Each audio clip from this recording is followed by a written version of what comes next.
오늘은 2018년도 부활절입니다. 사실 1년에 한 번 이 부활절을 우리가 부활절 예배로 드립니다만, 사실은 우리가 주일마다 모이는 이유, 또 주일마다 부활하신 주님을 기념하는 예배인 줄로 믿습니다. 왜 주일날 모이게 됐습니까? 예수님이 부활하신 날이 안식일 후 첫날, 안식 후 첫날, 오늘날 태영력으로 일요일이죠. 그래서 우리가 기독교 2000년 동안 계속 주일날 예배를 하는 것입니다.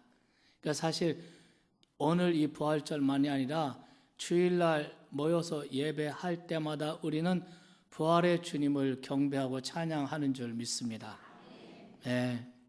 우리가 크리스마스를 맞이하게 되면 서로 크리스마스 인사를 하죠. 메리 크리스마스 이렇게 인사를 합니다. 부활절을 맞이할 때는 해피 이스터 이렇게 인사를 합니다. 해피 이스터. 우리 서로 한번 인사해 보실까요? 주변 분들에게 해피 이스터. 네, 해피 이스터. 네. 다시 한번 옆 사람과 인사합시다. 오늘 제 옆자리에 앉아주셔서 가문의 영광입니다. 제 옆자리에 앉으셔서 가문의 영광입니다. 네. 네. 오늘 저는 고린도전서 15장 말씀을 읽었습니다. 그리고 오늘 제목을 부활을 믿기에 다르게 산다, 이런 제목입니다. 부활을 믿기에, 이 말은 첫째, 예수님의 부활을 믿는다는 얘기고, 두 번째, 그 예수님으로 말미암아 우리가 부활할 것을 믿는다는 것입니다. 이 두 가지 의미를 포함해서 부활을 믿기에 다르게 산다, 이런 제목입니다. 한번 제목을 여러분 믿음으로 한번 고백해 보시겠습니다. 시작. 부활을 믿기에 다르게 산다. 네, 예수님 부활하셨습니다. 중국 산동성에 가면 거기 공자의 무덤이 있습니다. 인도의 가비라 성에 가면 거기 석가의 무덤이 있습니다. 그리고 석가의 유해는 불교에서 최고 보물입니다. 사우디아라비아의 메카에 가면 거기 마호멧의 무덤이 있습니다. 아테네에 가면 거기 소크라테스의 무덤이 있습니다.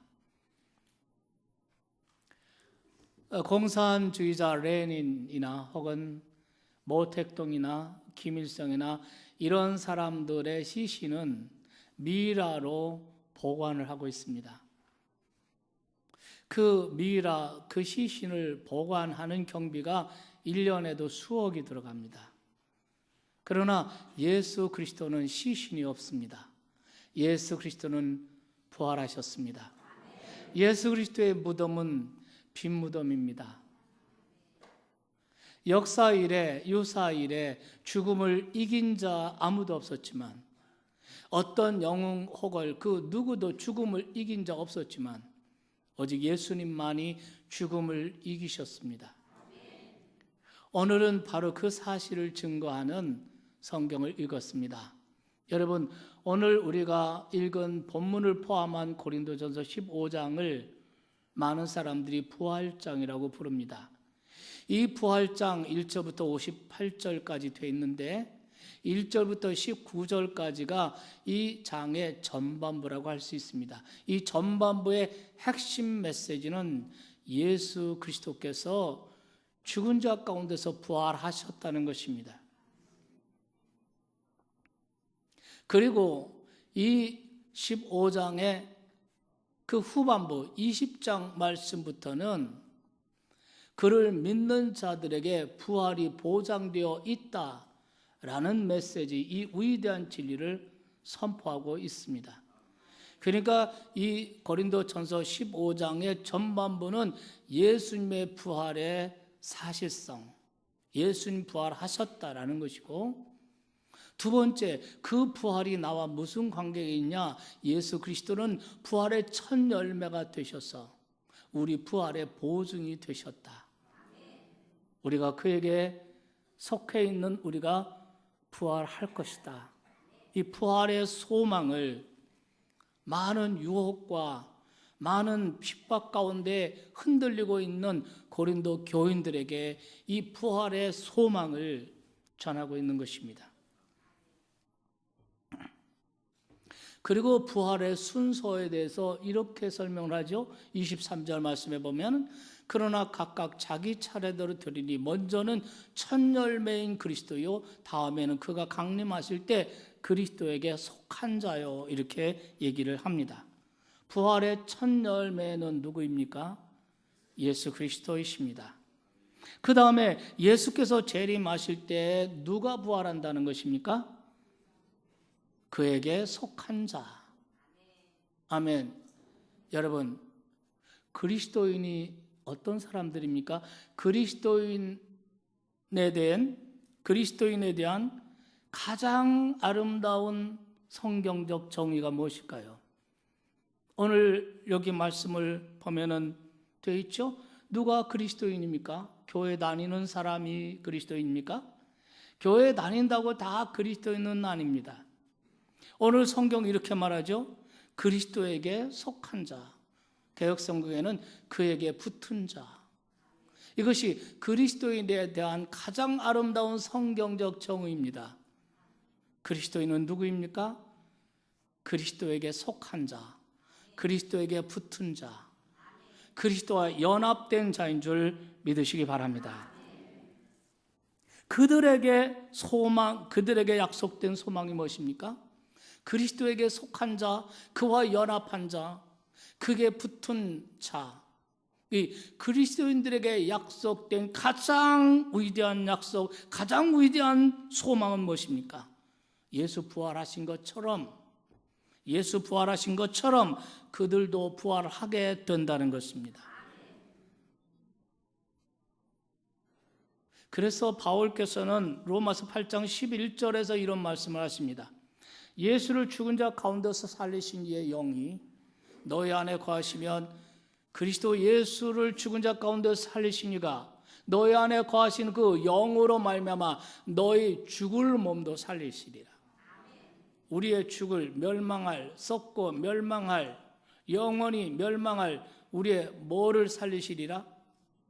뭐를 살리신다고요? 그봐 성경 없어지니까 모르시네. 뭐를 살려요? 우리의 몸을 살리신다는 거예요. 몸의 부활.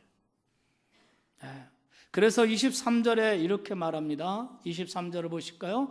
그뿐 아니라 또한 우리 곧 성령의 처음 익은 열매를 받은 우리까지도 속으로 탄식하여 양자될 것 곧 우리 뭐의 속량을 기다립니까? 우리 몸의 속량을 기다립니다. 우리 육체의 부활. 우리가 예수를 믿고 영혼이 다시 살아나고 우리 영혼이 구원받은 것처럼 우리의 몸의 속량, 우리 몸이 썩지 않을 몸으로 영생하는 몸으로 예수님 부활하신 것처럼 우리도 부활할 것을 바라본다는 것입니다.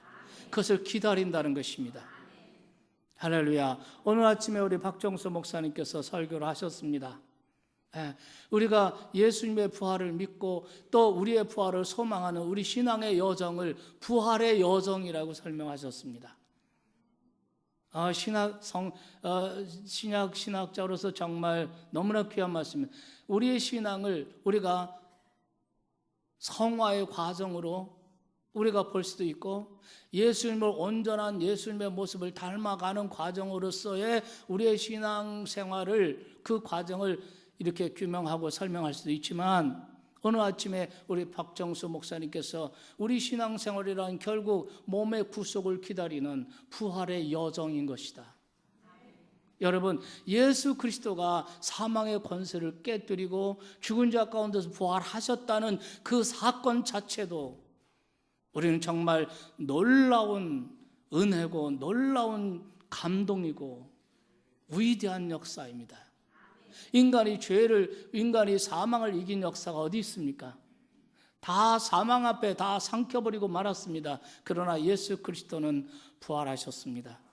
그의 시신은 없습니다. 그의 무덤은 빈 무덤입니다. 그 사건 자체도 놀랍고 위대한 일입니다. 그러나 바울께서는 오늘 부활의 소망을 전할 때 예수님의 부활로 끝낸 것이 아닙니다. 20절 말씀에 보면은 이렇게 되어 있습니다. 오늘 15장 20절 말씀에 보면 그러나 이제 그리스도께서 죽은 자 가운데서 다시 살아나사 잠자는 자들의 첫 열매가 되셨다는 거예요. 예수 그리스도의 부활을 통해서 그에게 속한 우리가 부활을 얻게 되었다는 것입니다. 여기에 부활의 위대함이 있는 줄로 믿습니다. 오늘 본문 말씀에 보면은 이 부활의 신앙, 이 부활의 소망을, 이 진리를 선포하기 위해서 바울이 제일 먼저 노력하고 있는 것이 뭐냐면 예수님의 부활의 역사적 사실성입니다. 왜냐하면 기독교는 예수님의 부활 위에 서 있습니다. 예수 그리스도의 부활이 허구라면 그 부활이 기독교인들, 예수를 추구하는 그 제자들에 의해서 정교하게 메이드되고 꾸며진 것이라면 기독교는 허구 위에 서 있는 것입니다. 그러나 만일 예수 그리스도의 부활이 역사적 팩트라면 예수님이 가르치신 모든 것이 진리가 되는 것입니다. 예수 그리스도는 그분이 말씀하신 대로 하나님의 아들이고 우리의 구주이시며 세상의 소망이고 인류의 소망이 되시는 줄 믿습니다. 그래서 이것을 5절부터 7절 말씀까지는 바울께서는 예수 그리스도의 부활의 사실성을 증거하기 위해서 부활의 목격자들의 리스트를 쭉 공개하고 있습니다. 거기 보면은 베드로를 비롯해서 베드로를 비롯해서 11 제자들 그리고 500여 형제들 이렇게 말하고 있습니다. 예수님의 부활의 목격자는 한두 사람이 꿈에 맞는 예수가 아닙니다. 또 환상으로 영으로 본 예수가 아닙니다. 500여 사람, 많은 사람들이 동시에 객관적으로 만난 것입니다. 그리고 나중에는 예수님의 육신의 동생이지만 예수님을 하나님의 아들로 믿지 않았던 야고보도 나중에는 부활하신 주님을 만나게 됩니다. 그리고 부활의 증인이 되죠. 또 오늘 이 야고보서를 기록하고 있는 바울 자신도 부활하신 주님을 만났다고 고백하고 있습니다. 그들은 다 부활의 목격자입니다. 오늘날 어떤 역사적 사실, 어떤 사실을 입증하기 위해서 가장 중요한 역할을 하는 것이 목격자입니다. 이 목격자가 수백 명, 한 사람 한 사람 개인적으로가 아니라 개인적으로 만난 사람도 있지만 11 제자들에게 함께 만나시고 500여 형제가 함께 만나시고 있습니까? 주관적으로 아니라 객관적으로 예수님께서는 부활하신 후에 만나 주셨습니다. 그들이 다 부활의 목격자고 그들이 부활의 증인이 되어서 오늘 이 지구상에 예수 그리스도가 전파되는 줄 믿으시면 아멘 합시다. 그리고 우리가 이 복음서, 예수님의 생애를 기록한 성경이 복음서, 마태, 마가, 누가, 요한 복음서입니다. 이 복음서를 가만히 들여다보면 예수님의 생애의 마지막 십자가가 가까워오면 올수록 따르던 수많은 사람들이 하나하나 사라져가는 것을 볼 수가 있습니다. 호산나 호산나 하면서 따르던 그 수많은 인파가 십자가 가까이 오면 올수록 하나둘 예수님을 떠나버립니다. 그리고 드디어 성경은 이렇게 기록합니다. 마가복음 14장 50절에 제자들이 다 예수를 버리고 도망하니라. 제자들까지도 예수님을 버리고 다 도망했습니다. 이제 예수님을 따르던 제자 공동체는 해체의 위기를 맞이하게 되었습니다. 그런데 어느 한순간 그들이 다시 모이기 시작합니다. 두려워 떨던 그들, 도망하고 흩어졌던 그들이 갑자기 예루살렘으로 속속 모여 들어왔습니다. 그리고 그들에게 성령의 충만함이, 성령의 세례가 임했습니다. 그러자 그들은 군중을 향해 밖으로 나가서 예수를 전하기 시작합니다. 예수의 부활을 전합니다. 예수의 부활이 사실이라면 예수님의 십자가도 우리 죄를 위한 십자가고, 예수의 부활이 팩트이기 때문에 그분이 하나님이시고 그분이 구주이시고 그분이 우리의 소망이시다, 그렇게 외쳐대기 시작합니다. 그것도 목숨을 걸고 말이죠. 예수의 부활을 전하다가 감옥에 갇히고 칼에 목베임을 당하고 돌에 맞아 죽임을 당하고 그러면서 예수 그리스도를 전하기 시작합니다. 이제 그들은 해체의 순간에 그들은 다시 모여서 새로운 생명의 공동체로 다시 태어나게 된 것입니다. 도대체 이 변화를 무엇으로 설명할 수 있습니까? 그들에게 도대체 어떤 일이 일어난 것입니까? 부활입니다. 예수님이 부활하신 것입니다. 예수님이 다시 살아나신 것입니다. 그들은 부활하신 주님을 만난 것입니다. 이 만남의 경험, 부활하신 주님을 만난 그 경험이 제자들의 인생을 송두리째 바꾸기 시작했습니다. 그리고 만남의 사건을 경험한 이 제자들에게 성령의 부으심이 있자 그것은 단순히 사건이 아니라 신앙이 됐습니다. 부활의 신앙, 부활의 증인이 된 줄로 믿으시기 바랍니다. 그렇다면 여러분, 오늘 우리는 이런 질문을 스스로에게 던져야 할 것입니다. 오늘 저와 여러분도 죽음에서 다시 사신 살아계신 주님을 믿는다면, 예수님의 부활을 우리가 믿는다면, 그리고 예수님으로 말미암은 우리의 부활을 우리가 믿고 소망한다면 우리는 어떻게 달라져야 할까요? 우리에게 어떤 변화 역사가 일어날까요? 제자들을 송두리째 변화시켰던 그 부활 사건, 그리고 그 부활의 소망, 그 부활 신앙, 오늘 저와 여러분도 예수님의 부활을 믿습니까? 여러분의 부활을 믿습니까? 부활을 믿는다면 다르게 삽니다. 절대로 아무렇게나 살지 않습니다. 부활을 믿는다면 부활을 믿기에 다르게 산다. 오늘 제목입니다. 할렐루야. 그러면 여러분, 우리가 오늘 이 본문 말씀을 통해서 우리가 읽은 본문 말씀 속에서 우리가 생각해 보겠습니다. 우리가 부활을 믿는다면, 참으로 예수님의 부활을 믿고 참으로 부활의 소망을 가진 사람들이라면 어떻게 살까요? 첫째, 삶의 태도가 완전히 바뀔 것입니다. 그것은 감사하며 기뻐하며 살 것입니다. 뭐 때문에 기뻐할까요? 예수 믿고 복을 받아 부자가 되고 잘 살고 이것 때문일까요? 여러분, 그것도 기쁘고 감사한 일이지만 여러분, 우리의 근본의 문제가 무엇입니까? 인간의 근본 문제가 무엇입니까? 죄의 문제고 죽음의 문제, 사망의 문제입니다. 여러분, 인간의 죄를 어떻게 할까요?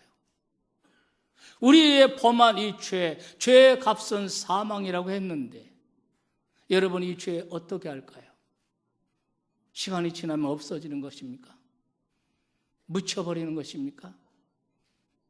여러분, 우리의 죄의 문제를 어떻게 할 것입니까? 죄에는 반드시 형벌이 따르고 심판이 따르고 사망이 따릅니다.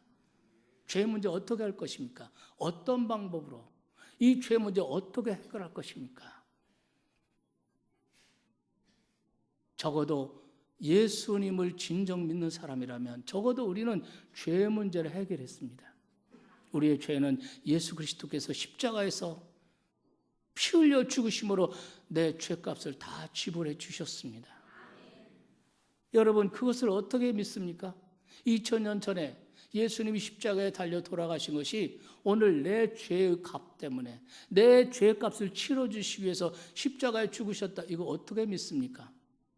예수님이 십자가에 죽은 것은 역사적 사실이니까 부인할 수 없지만, 그러나 그 죽음이 나의 죄 때문이다, 나의 죄를 담당하신 거다, 어떻게 믿습니까? 그것은 바로 예수님의 부활 때문입니다. 예수님은 십자가에 돌아가시기 전에 예수님께서 말씀하셨습니다. 복음서에 보면 적어도 3차례 말씀하셨습니다. 내가 예루살렘에 이번에 올라가면 대제사장과 장로들이 고난을 받고 그리고 죽어야 할 것이다. 그러나 죽은 자 가운데 3일 만에 내가 다시 살아날 것이다 라고 말씀하셨습니다. 그런데 예수님이 부활하지 않으셨다면, 예수님이 다시 살아나지 않으셨다면 예수님이 말씀하신 모든 건 다 사기입니다. 그건 다 거짓말쟁입니다. 우리는 다 속는 것입니다. 그래서 바울은 말합니다. 부활이 없다면 우리는 세상에서 가장 불쌍한 사람이라는 거예요.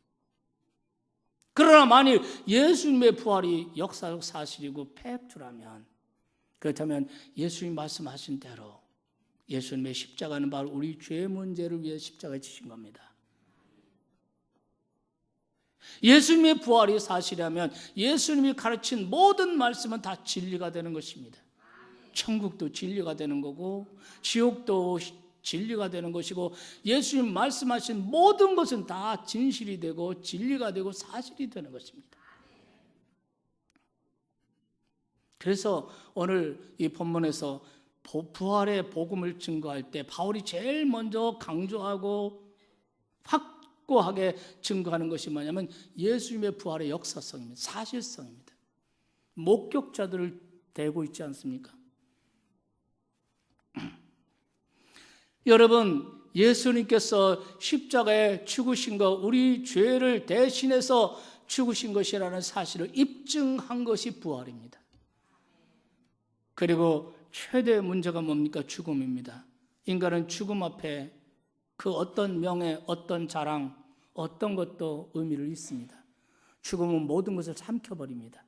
죽음 앞에서는 다 초라해집니다. 다 의미가 없어집니다. 다 끝장입니다. 절망입니다.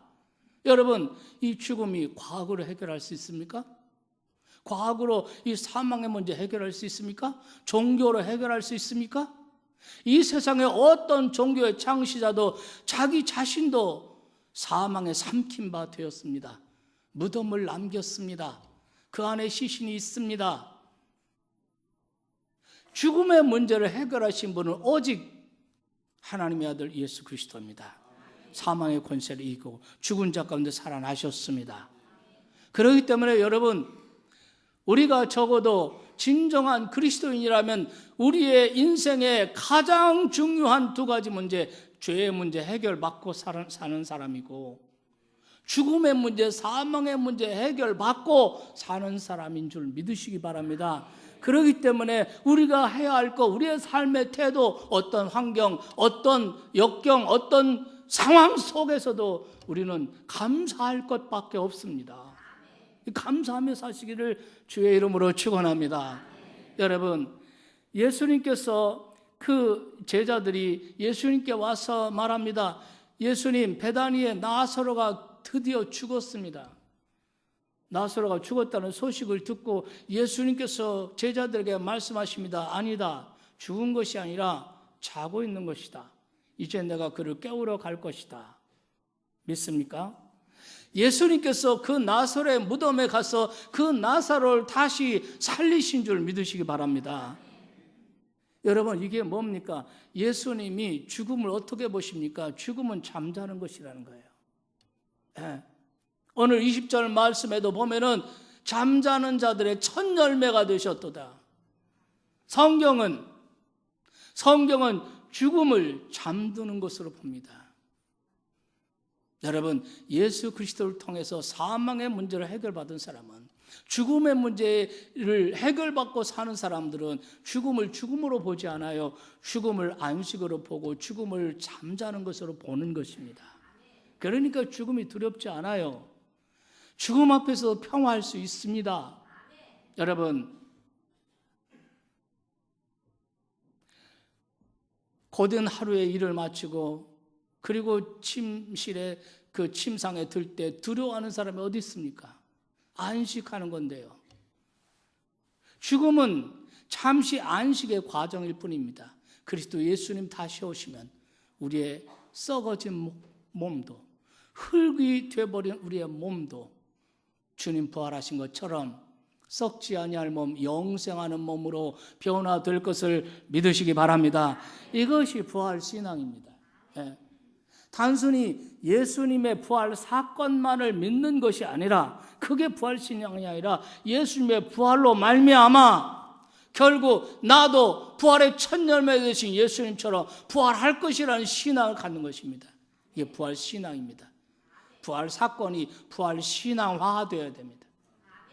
여러분이 예수님의 부활을 믿으십니까? 다 믿으신 줄 압니다. 그러나 여러분이 성령으로 말미암아 그것이 부활 신앙이 돼서 그 주님이 지금도 살아계시고 지금도 그분이 나와 함께 하시고, 예. 우리가 예배하고 찬양하는 것도 결국 그분을 향하여 예배하는 것입니다. 우리는 역사상 있었던 위대한 예수, 위대한 성현 예수를 예배하는 것이 아닙니다. 살아계신 예수를, 지금도 살아계신 예수를. 여러분, 제가 설교하다가 여러분과 이제 찬송 하나를 좀 부르고 싶은데요. 오늘 참 좋은 찬양 300장인데요. 300장 2절을 한번 불러보도록 하겠습니다. 사실 제가 이 예배, 이 부활절 예배에 어떤 찬양을 불러서 부활의 주님을 높일까 많이 생각하고 묵상하다가 사실은 오래전부터 부활절 되면 내가 꼭 이 찬양을 우리 성도들과 함께 불러야지 이렇게 했던 찬양을 여러분이 오늘 불렀는데, 우리 한번 어디 있어요? 여기 한번 같이 와서 한번 불러봅시다. 찬양단 어디 있어요? 한번 나와서 같이 불러. 예, 괜찮아요. 리더 없어도 괜찮아요. 나와서 불러. 오시면 더 좋고. 네.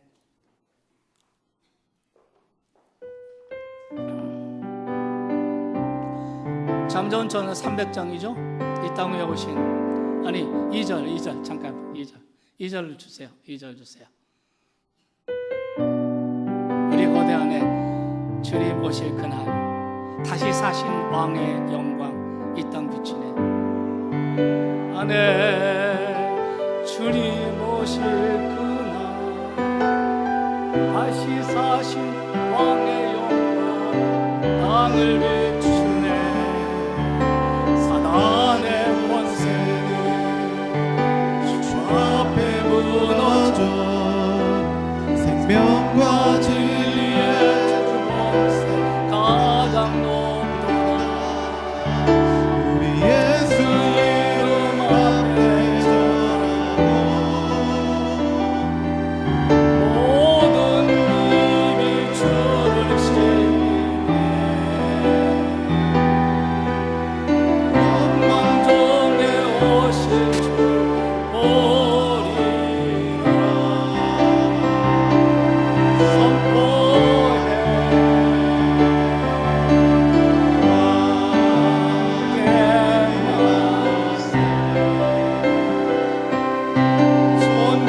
존귀와 위엄을 찬양해. 왕께 만세 주 예수.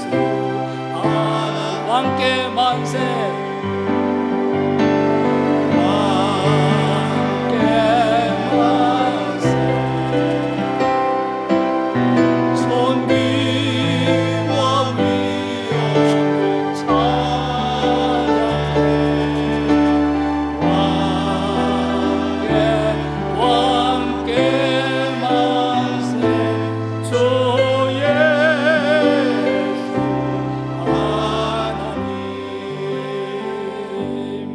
다른 종교는 다 죽은 그 종교의 창시자를 믿지만 기독교는 부활하시고 지금도 살아계신 예수, 살아계신 예수를 믿는 종교인 줄로 믿습니다. 자, 여러분, 두 번째, 우리가 부활을 믿는다면 어떻게 달라질까요? 둘째, 우리는 흔들리지 않을 것입니다. 여러분, 고린도라고 하는 1세기 당시의 이 도시에는 정말 모든 돈, 또 모든 부도덕함, 또 음행, 이런 온갖 죄로 가득 차 있는 곳입니다. 돈과 사치의 곳입니다. 그래서 그 당시 1세기의 사람들이 고린도 사람, 그러면은 방탕한 사람, 이렇게 동의어로 볼 정도로 고린도는 정말 세속화에 강력한 유혹이 있었던 그런 도시였습니다. 뿐만 아니라 그 도시는 사상이 아주 자유롭게 넘치고 있었지만, 그러나 유독 기독교만은 박해했습니다. 바울도 고린도에서 복음을 전할 때 많은 박해를 받았다고 사도행전 16장에 기록합니다. 그렇기 때문에 이 고린도 교회, 이 고린도에 있는 그리스도인들에게는 두 가지의 그런 어려움들이 있었습니다. 하나는 끊임없이 돈과 사치와 음행과 이 죄악의 문화가 계속해서 그들을 유혹하고 있었습니다. 또 하나는 박해와 핍박이었습니다. 이런 세속의 유혹과 그리고 이런 세속화의 유혹과 이런 박해와 환난과 이런 어려움을 우리가 어떻게 하면 잘 극복하고 잘 견뎌낼 수 있을까? 오늘 바울께서는 그들을 향해서 부활의 소망을 전하면서 흔들리지 말라, 견고해라 이렇게 말하고 있습니다. 여러분, 그러면 우리는 사실 1세기 당시 고린도보다 훨씬 더 죄악이 관영한 세상에 살고 있습니다. 우리는 눈만 뜨면, 그럼 눈만 열면 전부 다 죄악을 접하게 됩니다. 우리가 사는 문화 자체가 타락입니다. 그렇기 때문에 우리는 끊임없이 죄의 유혹을 받고 있습니다. 뿐만 아니라 우리는 개인적으로 또 우리 공동체적으로 많은 어려움과 시련과 이런 것을 당할 수가 있습니다. 예수님 이름 때문에 받는 많은 고난과 신앙 때문에 받는 많은 아픔들이 있습니다. 이러한 박해들, 이러한 유혹들을 우리가 어떻게 하면 여기서 견고하게 지킬 수 있는가, 흔들리지 않을 수 있는가? 바울은 그것이 바로 부활의 소망이라는 것입니다. 그래서 부활의 소망을 전합니다. 네. 여러분, 오늘 2절 말씀을 보시겠습니다. 15장 2절 말씀을 보면 이런 말씀이 있습니다. 너희가 만일 내가 전한 그 말을 굳게 지키고 헛되이 믿지 아니면 그로 말미암아 구원을 내가 전한 그 말, 그것은 바로 바울이 전한 복음을 말하는 것입니다. 복음을 굳게 잡으면 흔들리지 않는다는 거예요. 유혹받지 않는다는 것입니다. 그러면 여러분, 그 복음이란 무엇입니까? 3절 4절에 그 복음을 바울이 이렇게 설명합니다. 3절 4절 보겠습니다. 3절 4절을 보겠습니다. 다 같이 읽겠습니다. 내가 받은 것을 먼저 너에게 전하였노니 이는 성경대로 그리스도의 죄를 위해 죽으시고 장사지는 바 되었다가 성경대로 삶 안에 다시 살아나사. 이게 복음이라는 거예요. 복음은 예수 그리스도입니다. 우리를 위해서 십자가에 죽으신 예수, 그리고 부활하신 죽은 자 가운데 삶을 만에 다시 살아나신 예수, 성경대로 죽으시고 성경 예언대로 부활하신 예수, 지금도 살아계신 예수, 아멘. 그분이 복음이라는 것입니다. 내가 너에게 전한 말은 바로 이 성경대로 죽으시고 성경대로 살아나신 예수를 전했다는 거예요. 너가 그 예수를 굳게 붙들면, 다시 말하면 부활의 주님이 너희와 함께 하시고 부활의 주님이 너를 붙잡아 주신다면 너는 어떤 시련, 어떤 유혹도 흔들리지 않을 것이다. 부활의 신앙을 가지면 아무렇게나 절대로 살 수가 없습니다. 아무렇게나 내 마음대로, 내 정욕이 원하는 대로, 내 욕망대로 절대로 살 수가 없습니다. 부활의 신앙을 가진 사람은 부활을 믿기에 다르게 삽니다. 흔들리지 않습니다. 세속화의 길을 따라가지 않습니다. 또 많은 어려움과 박해 가운데 낙심하고 포기하지 않습니다.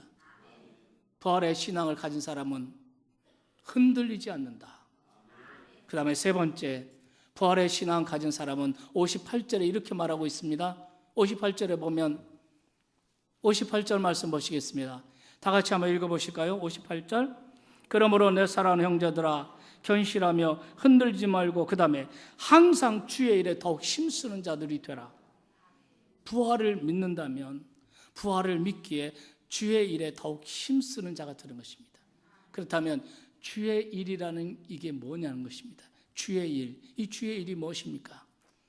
여러분, 예수님께서는 이 개념을 이렇게 말씀하셨습니다. 요한복음 6장 29절에 보시면 예수께서 대답하여 이르시되 하나님께서 보내신 일을 믿는 것이 하나님의 일이니라. 믿습니까? 여러분, 예수 그리스도를 믿는 것이 하나님의 일이라는 겁니다. 이게 주의 일입니다. 가장 본질적인 일입니다. 그러나 여러분, 이 개념에서 멈추는 것이 아니라 우리가 고린도전서 9장 1절에 보면 바울은 이 개념을 어떤 의미로 사용하는지 볼 수 있습니다. 내가 자유인이 아니냐, 사도가 아니냐, 예수 우리 주를 보지 못하였느냐, 주 안에서 행한 나의 일이 너희가 아니냐.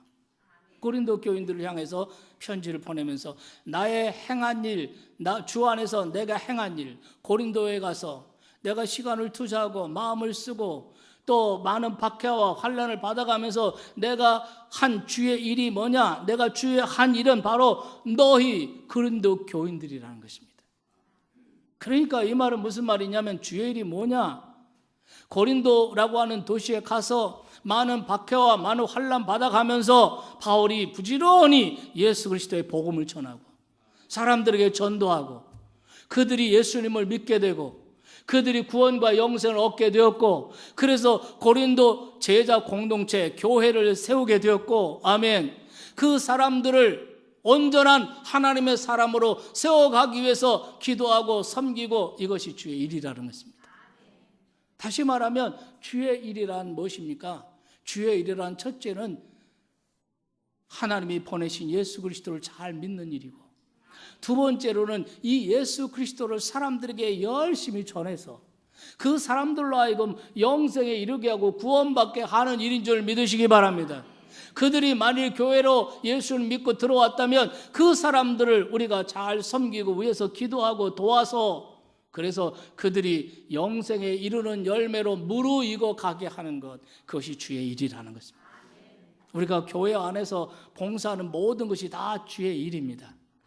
여러분이 주님의 영광을 위해서 세상에 나가서 하는 모든 일이 다 주의 일입니다. 그러나 가장 본질적인 주의 일은 복음을 전하는 것입니다. 그래서 부활을 모르는 사람들, 부활의 소망 없이 사망의 권세 아래, 죄의 권세 아래 살아가는 사람들, 그 사람들로 하여금 사망과 죄의 권세에서 벗어나와서 구원을 받아서 영생에 이르게 하는 것, 그들도 부활의 신앙을 가지고 살아가게 하는 일, 여러분이 사업을 하든 공부를 하든 자녀를 키우든 무슨 일을 하든지 궁극적으로 주의 일에 힘쓰는 자들이 된다는 거예요. 부활을 믿으면 주의 일에 힘쓰게 될 것이고 부활을 믿지 않는 사람이라면 아무리 예수를 믿고 크리스찬이 됐다라고 말을 하지만 부활을 믿지 않으면 우리는 결국 아무렇게나 살게 되고 내 욕심대로 살게 되고 자기 정욕을 위해서 살게 되는 것입니다. 우리는 부활을 믿기에 아무렇게나 살지 않습니다. 부활을 믿기에 다르게 삽니다. 경건하게 삽니다. 부활을 믿기에 낙심하지 않습니다. 부활을 믿기에 우리는 포기하지 않습니다. 부활을 믿기에 우리는 어떤 상황에서 감사하며 삽니다. 할렐루야.